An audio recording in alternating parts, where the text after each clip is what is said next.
Makes sense. Right. So if we're being manipulated by somebody that is from the future, my thing is saying, what's the purpose in the manipulation? You know, are you trying to set us all upon each other so that we get so angry we blow each other up? I mean, think about it. We have nuclear devices. There may be some that are wanting to protect our planet. But in the sense of, okay, well, if the only way we're going to get these people to behave is let them just annihilate themselves, all it takes is one little happy trigger finger setting off a few little nuclear bombs. We have atomic fallout that kills this planet out. It might take another few thousand years to get back to being a decent planet again with life. Right. You know, because look at the Jurassic period, 65 million years ago, all the big creatures were wiped out, but they said the fish and the mammals, the smaller mammals, survived. So what kind of purpose would that be to sit there and annihilate us if we're all part of their future? You know, I mean, by annihilating us in this moment in time, would that be annihilating them? Because we all have an effect on one another. It's all cause and effect. You can't do one thing. I mean, isn't that what all the time shows tell you about being in the same, or coming back and changing one little iota of our past could make a major change in our future? Yeah.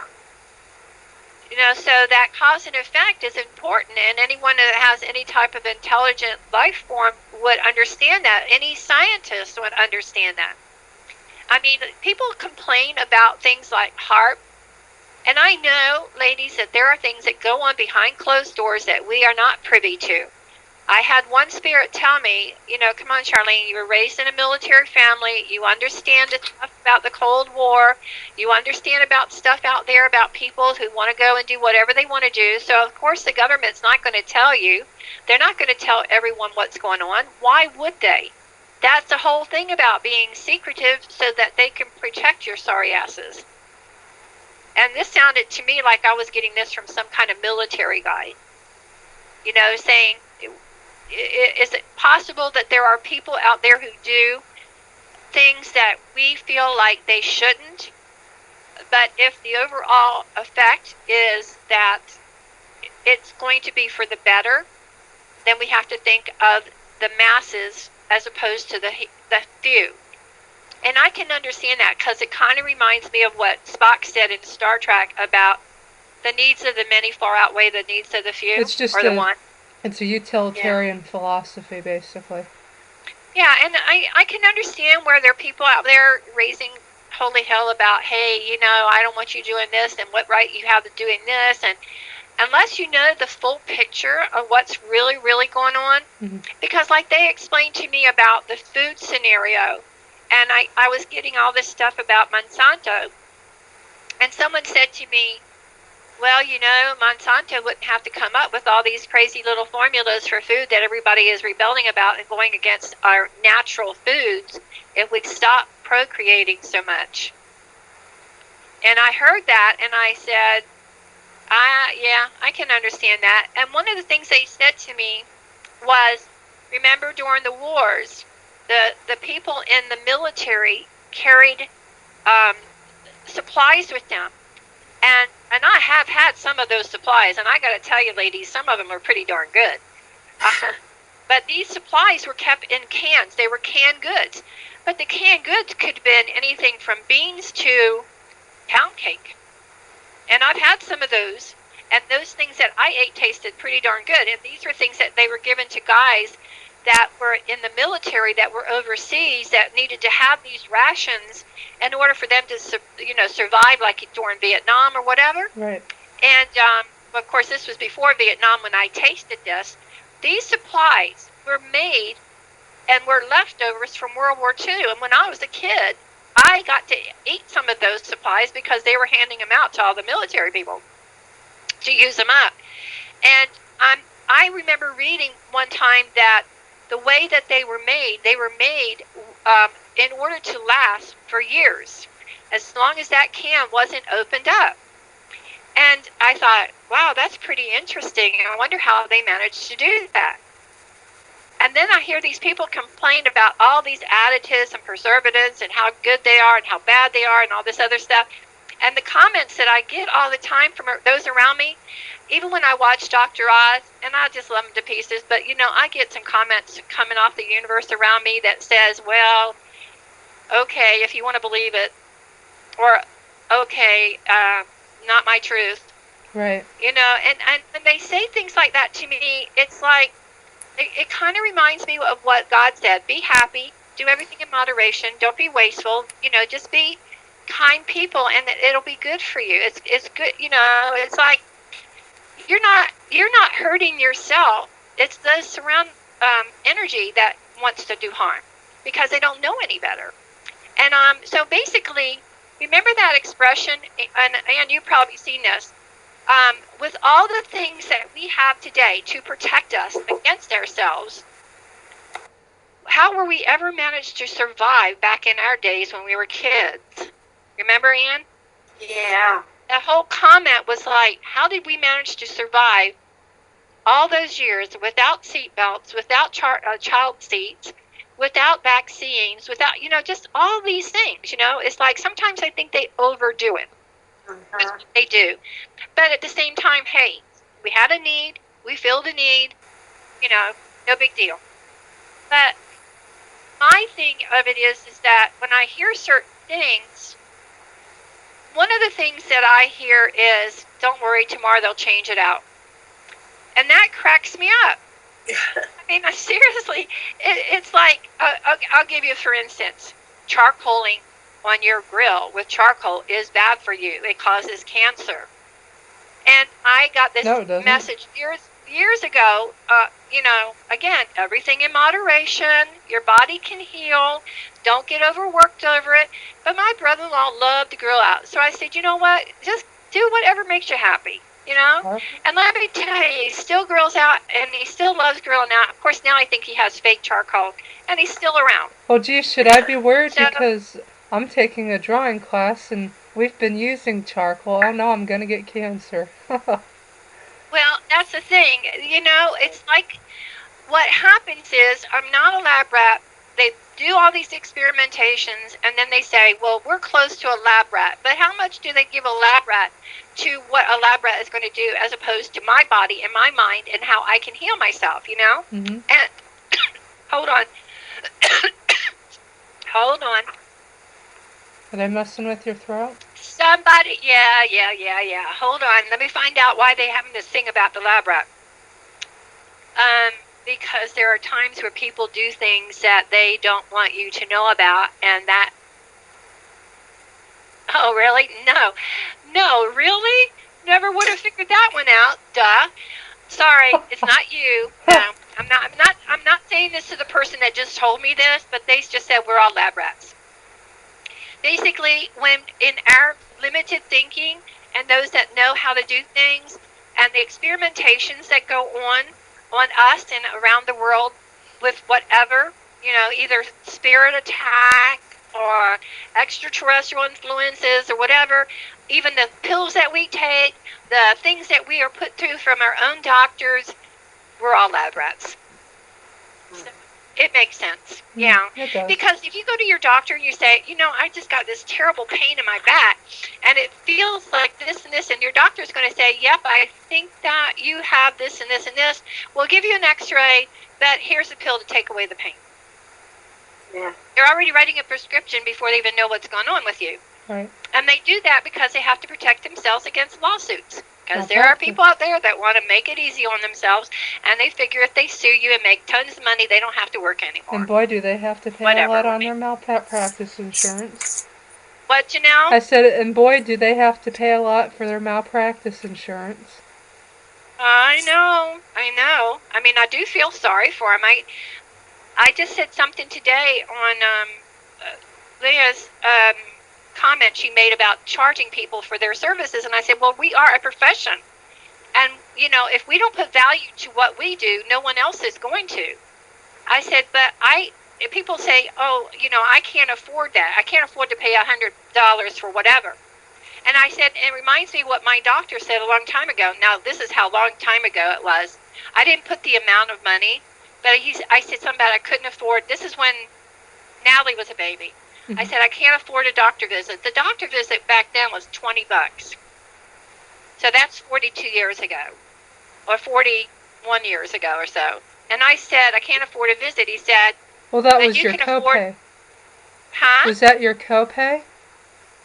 That was my office visit. I had no insurance. That was No it? lie. Yeah, it was $20 for my office visit. I had no my insurance. copay is like $25. No, that was my actual doctor visit. And he said to me, oh, you can afford to go out and eat, or you can afford to go out and buy a dress for $20, but you can't afford to come in here and see me so I can take care of your health.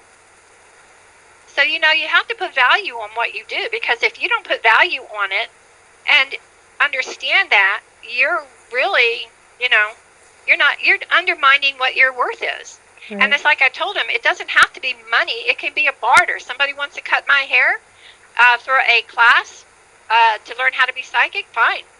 But the thing of it is you have to put worth to what you're doing. And, I said I make videos, because this one girl said something about teaching. Nobody should charge to teach to be a psychic. And I said, I said I made videos on YouTube for people to learn how to be psychic. But if they're going to be one-on-one with me, then I should have a fee for that. Mm-hmm. That's how I look at it. It's still a profession, and it's still a teacher, and a teacher is still a profession. I wanted to ask... Your microphone. Feedback check. You're fine. Okay. You're here today? Yep, we're good here. Okay. Go ahead. All right. I wanted to add a couple things that kind of take us back to the Greys. Rob had gotten some impressions yesterday. We'd asked some questions about them, so some stuff came up for him while he was just kind of out and about today thinking. He said that he was getting the feeling that a particular Grey being, perhaps like the one, there's a Grey spirit around me that seems to be the source of most of my telekinetic pressure. But he said he felt like they had a sort of militant style, like a military type lifestyle, lots of rules. Feedback check. Yep, I hear you. Yeah. A lot of rules, sort of a hive mentality, and the young were separated from the parents at an early age, and then geared towards whatever their education would be. Charlene, it happens when you talk back, I think. What am I? Oh, it's not you. Okay. Okay. There's just a couple points. We wondered if they were omnipresent, because we seem to get a lot of interference when we try to channel together, and I thought, well, maybe the one that's around me is irritating you too, because like maybe they can reach that far. I don't really know how it works. Anyway, he said that he wasn't feeling so omnipresent. And guys, it's probably a good idea if you don't talk over each other. Say what? I said it's probably a good idea if you don't talk over each other, because it seems that's when the interference with her microphone occurs. Yeah, I have to just finish my statement. If you guys cut in, it's really going to start feedbacking. Okay. I'm sorry. It's just the way that the feed, and we're working on getting me another microphone, but it's the way the wires are set up on my computer. Okay, well, listen, if you can keep it to not making it too many questions. If you're going to ask me a question for them, let's just take one at a time, because right now I think you're up to number 3, and I've already forgotten what the first thing you said to me was. So, what did you? Oh, okay. So basically, the first thing you said was Rob said something about a Grey, a militant Grey. He was feeling like they had a military structure where the young are sort of taken from their families. They don't really have families, and they're sort of raised in groups, and they're raised in to do teamwork. The first impression I got, Susan, was back in the days of the Spartans, and the Spartans basically did the same thing. Their children were very. They were reared in a sense of a they were raised like little army people right from the very beginning, but I don't think it was just the boys. The girls as well had certain things that they had to go through. And that was the first thing that I got. The impression I got was, is he picking up something from a past life, like maybe somebody's influencing his thinking, or is there a militant something similar to the Spartans on another planet? Because after all, like I had that one dream one time that says you can't, you know, like they can seed our thoughts from where they come from. So yes, your thoughts can be seeded. Rob can have, you can have someone around you, and that person around you could also astral project to Rob. I know how it's done because I can do it. So yes, they can play off of one another. It happens to Janelle and I a lot of times too when we're talking to one another. Yep. Now I'm going to ask them, Susan, is this a thought that Rob is picking up off of the people from this planet from a past lifetime? Is it a current species that's on another planet, or is this a past lifetime on another planet? Okay? Because it could be spirits around you, and those spirits could be influencing your thinking because of what they have in their soul. Okay? So hold on. Okay, is it a spirit? Sorta. It is a spirit connection to another being that's on another planet, and these people are communicating, and they say that they are in a compound. It's a big compound. They are raised by a number of beings. They're not always raised by their parents. They are, if they're a gray, I'm seeing a really darkish skin. Is that a protective covering? It is a darker skin. They can have, can they, or is that just another subjective thought? That is a thought that they have clothing. Okay, the species they're showing me, Susan, is a darker skin, textured skin, and what I'm picking up is I feel like it's that same being, male, female. They said the children are TK, they're put in a compound, and they're raised in a compound to teach them how to do things. This may be the same species that I was told about a long time ago that are hateful warriors type beings. They are, hold on, I'm getting like a lot of different coming at me at the same time. Okay, the people that we have on it were not influenced at all by them. People that are on that planet have not been influenced. Okay, so they're saying that the Spartans that we had on this planet were not influenced by these beings that are on another planet.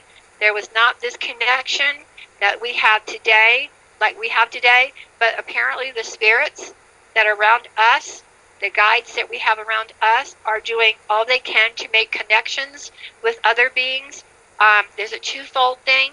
One, so we can learn about them, and two, so we can get this nonsense to stop about everybody hating one another. Okay? Does that make sense, Susan? Yeah, it sounds like. Sorry. Feedback check Still. for him was trying to make it sound like it was about grave beings. Does that make sense? Yeah, and I think what he might have seen from what they're just telling me, because this is the first time I've dealt with anyone that's really had a uniform to speak of or clothing to speak of, and the clothing that I was shown was a metallic color, and but their skin coloring is a darker skin color. And I want to say it's a textured skin coloring. They are of the same breed that I was shown a long time ago.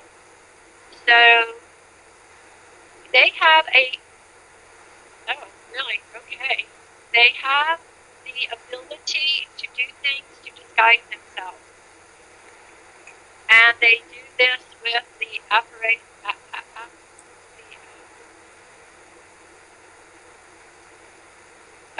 Okay.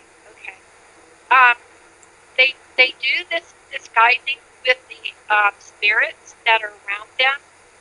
The spirits that are around them of their own family are doing what they can to keep them undercover, so to speak, like our guides would do with us generally to protect us. But they also have, and this is where I'm getting like a subjective thought, like making us see something that may not necessarily be what they really are, in order to confuse us or to make us believe things, which is probably why in the past I've seen or heard of so many different people seeing so many different species when it's normally a subjective thought. What they just said, a master of disguises, in order to keep us from knowing what they really look like. And that's really sad. I just picked up something because of their own fear of us. That would make sense to me because why else be a bully, right? And this is a reptilian group? It feels like that. It feels like it because the skin is like a smooth, brownish looking skin with a little bit of texture here and there, like around the knees. Can somebody fix their microphone or their headset or something because I can barely hear Charlene? Susan, maybe you can turn your that's better. thing off. That's a little bit better. It's better. Well, I just pushed the mic right up to my mouth, Janelle. Can you hear me better? Yeah, but there's. How's that? It's not as good a feedback as it was, but it'll have to do. Well, I think Susan just muted. So are you? As long as I stay quiet, it's. Oh, okay. How's that, Janelle? Is it better? I know you're recording. It's louder, but I mean the quality has shot down quite a deal. Well, it could be still, atmospheric conditions. You know what I mean? Right. I'm sorry. Okay. Go ahead. That's okay. Well, we know when it comes to things that they can do. So now I'm picking up that one of the reasons that they're masters, and I get that masters of disguises as kind of like a little weird feeling saying, as if they.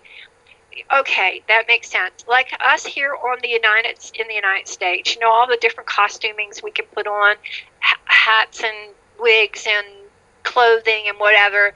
It's not just us. They are quite capable of doing it, what they need to do. And I feel it's mostly a uniform type of apparatus that they might use, not just there, but if they do come here, they have had similar situations.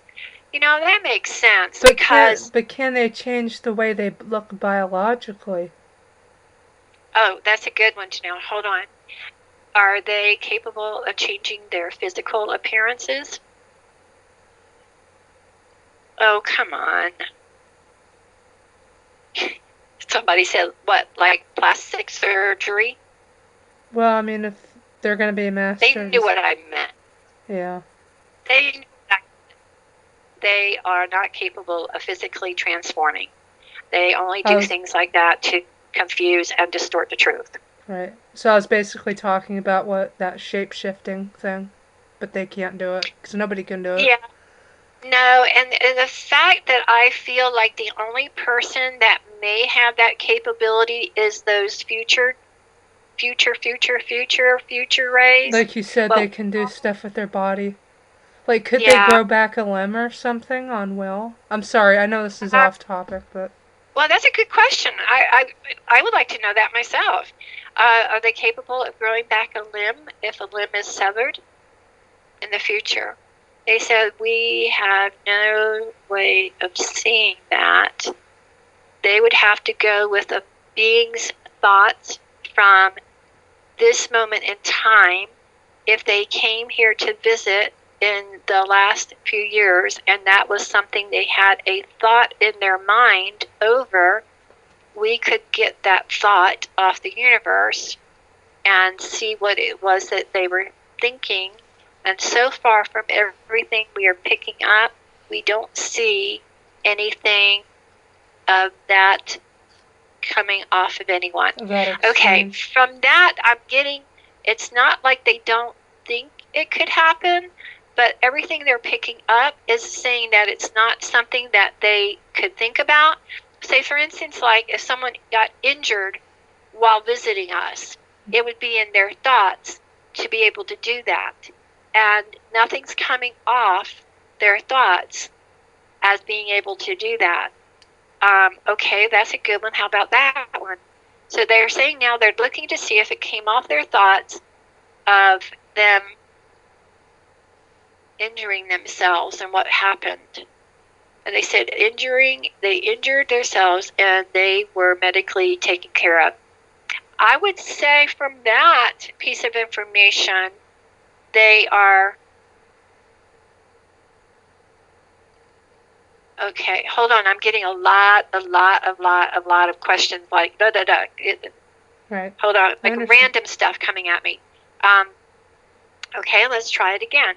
In the future, if I understand that, they say our future changes with our ever-changing emotions. I understand that.